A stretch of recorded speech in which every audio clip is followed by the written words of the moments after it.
निवडणूक आयोगा तुला नमस्कार आहे. या महाराष्ट्रामध्ये लोकशाहीचे लखतर वेशीवर टांगले जात आहेत. संविधान तर केव्हाच बाजूला टाकून दिलेलं आहे.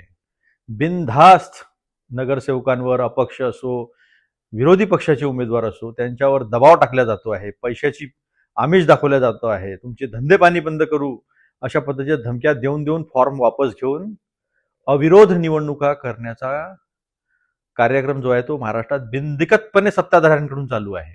मग याच्यात शिंदे साहेब आहेत, फडणवीस साहेब आहेत, अजितदादा आहेत, सगळे सत्ताधारी आहेत झाडून आणि सगळेजण हा प्रयत्न करतात आहे. मग ते ठाणे असो, कल्याण डोंबिवली असो, धुळे असो, जळगाव असो, संभाजीनगर असो, सगळीकडे हा धंदा सुरू आहे. नागपूरमध्ये पण हा धंदा सुरू आहे.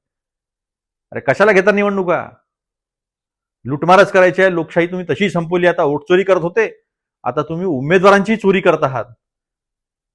हे आता स्पष्ट झालेलं आहे आणि निवडणूक आयोग शांतपणे झोपलेला आहे पूर्णपणे. कारण की त्यांना कायद्याचं संरक्षण मिळालेलं आहे. तुम्ही काहीही करा, तुमच्यावर कुठलीही कायदेशीर कारवाई होणार नाही.